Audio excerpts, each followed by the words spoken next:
अस्सलामुअलैकुम स्टूडेंट। आज का हमारा टॉपिक है आयनाइजेशन एनर्जी।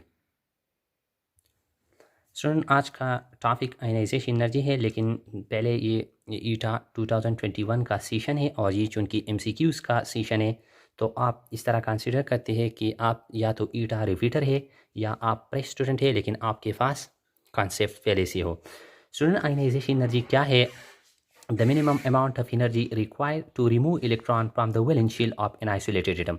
इसका मतलब ये हुआ कि अगर हमारे पास एक एटम है, जैसा कि हमने यहाँ पर सोडियम लिया है, अगर ये एटम है, अगर इसके वैलेंस शेल में जो इलेक्ट्रॉन है, अगर हम इस इलेक्ट्रॉन को निकालते हैं और इस इलेक्ट्रॉन को निकालने के लिए जितना भी एनर्जी रिक्वायर्ड होता है, तो इसको हम कहते हैं आयनाइजेशन एनर्जी।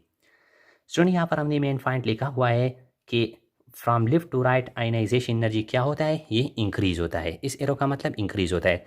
लेफ्ट से राइट की तरफ आयनाइजेशन एनर्जी इंक्रीज होता है।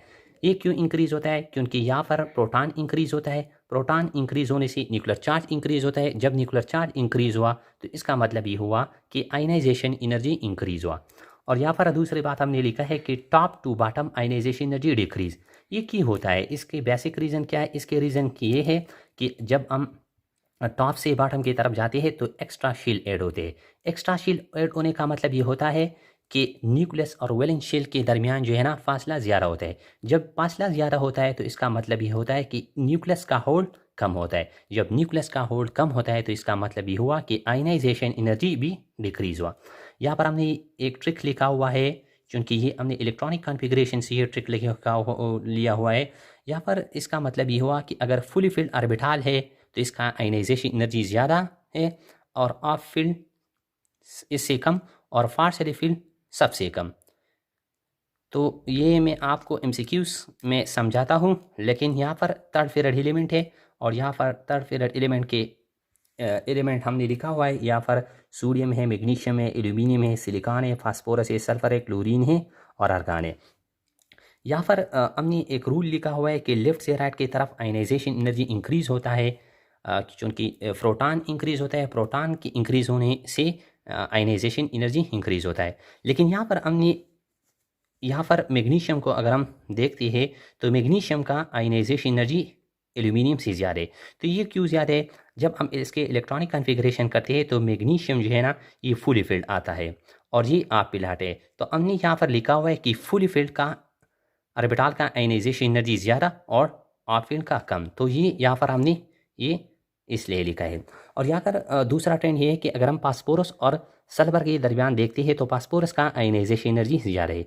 यहाँ पर भी अगर हम इसकी इलेक्ट्रॉनिक कॉन्फ़िगरेशन करते हैं तो ये ऑफ फील्ड आता है और ये पार्शियली फील्ड आता है। तो ये इसलिए हमने ये लिखा हुआ है। ये ईटा के बच्चों के लिए एक ट्रेंड है जो उसे याद करना पड़ेगा, उसको अच्छे तरीके से याद करो।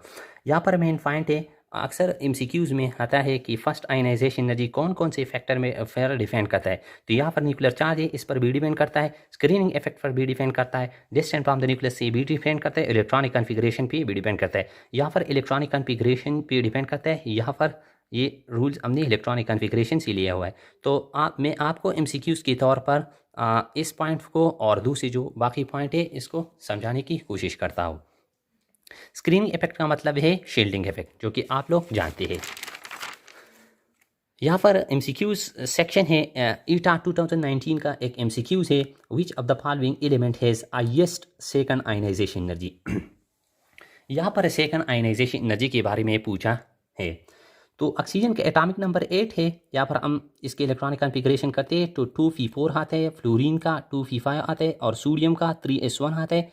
और नाइट्रोजन का एटॉमिक नंबर 7 है। अगर हम इसकी इलेक्ट्रॉनिक कॉन्फ़िगरेशन करते हैं तो 1s2 2s2 और 2p3। तो इसका मतलब ये हुआ कि second ionization energy, second ionization का मतलब कि पहले से उसने एक इलेक्ट्रॉन को लॉस किया हुआ है। तो अगर ये 3 है तो ये यहाँ पर 2p3 हुआ। ये 2p5 है तो यहाँ पर ये 2p4 होगा। ये 3s1 है तो इससे एक इलेक्ट्रॉन जब लॉस हुआ है तो ये 2p6 रह गया। और अगर नाइट्रोजन से एक इलेक्ट्रॉन लॉस हुआ तो ये 6 रह गया। तो यहाँ पर हमने जो ट्रेंड लिखा हुआ है तो इसमें सबसे ज़्यादा ionization energy fully filled orbital का था। तो यहाँ पर क्वेश्चन में भी पूछा गया है तो हमको फुली फिल्ड ऑर्बिटल ढूंढना पड़ेगा। तो यहाँ पर पी है, पी में 6 इलेक्ट्रॉन आता है, तो यहाँ पर 6 मौजूद है। और ये फुली फिल्ड है, ये हाफ फिल्ड है, ये पार्शियली फिल्ड है। तो फुली फिल्ड का आयनाइजेशन एनर्जी सबसे ज़्यादा, तो the correct option is sodium. दूसरा एमसीक्यूज है, दूसरा एमसीक्यूज ईटा 2019 में आया हुआ है कि which of the following element has lowest first ionization energy. यहाँ पर फर्स्ट आयनाइजेशन एनर्जी के बारे में पूछा गया है कि सबसे कम फर्स्ट आयनाइजेशन एनर्जी किसका है। तो यहाँ पर हमने कुछ लिखा है, अगर हम पीरियड में जाते हैं तो बोरान, कार्बन, नाइट्रोजन, ऑक्सीजन और फ्लोरीन, कुछ इस तरह ही एटम आता है। तो यहाँ पर फ्लोरीन है, तो फ्लोरीन चूँकि राइट साइड पर मौजूद है, तो राइट साइड का मतलब ये हुआ कि इसका प्रोटॉन ज़्यादा है, तो न्यूक्लियर चार्ज ज़्यादा है, तो इसका आयनाइजेशन एनर्जी सबसे ज़्यादा। तो यहाँ पर बोरान लेफ्ट साइड में मौजूद है, और लेफ्ट साइड पे जब मौजूद है तो इसका प्रोटॉन कम है, प्रोटॉन कम होने का मतलब तो इसका आयनाइजेशन एनर्जी कम है। तो boron is the correct option, option D is the correct option. Last MCQs है जो कि ईटा 2018 का एमसीक्यूज है, on going from left to right across the figure third what happened to the shielding effect. इसका मतलब ये हुआ कि अगर हम लेफ्ट से राइट की तरफ जाते हैं तो शील्डिंग इफेक्ट पे क्या असर होता है। ये इंक्रीज होता है, डिक्रीज होता है, कांस्टेंट होता है, नन ऑफ दिस होता है। तो अगर हम यहाँ पर सोडियम लेते हैं, मैग्नीशियम, एल्यूमिनियम लेते हैं, तो ये 3s1 है, यहाँ पर 3s2 है, 3s2 3p1। तो इसका मतलब ये हुआ कि वही सेम शील्ड में इलेक्ट्रॉन की एडिशन होता है। जब वही सेम शील्ड में इलेक्ट्रॉन की एडिशन होता है तो शील्डिंग इफेक्ट पे कुछ असर नहीं पड़ता है। तो इसका मतलब ये हुआ कि फिर थर्ड में जो है ना शील्डिंग इफेक्ट कांस्टेंट होता है। तो ये कुछ एमसीक्यूज पॉइंट थे और कुछ रिलेटेड बातें थे, तो हमने आपको किया है।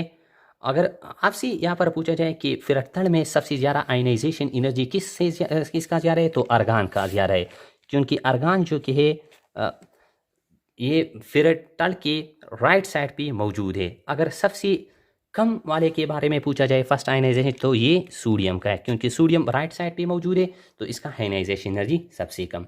तो बच्चों ये था आज का लेक्चर।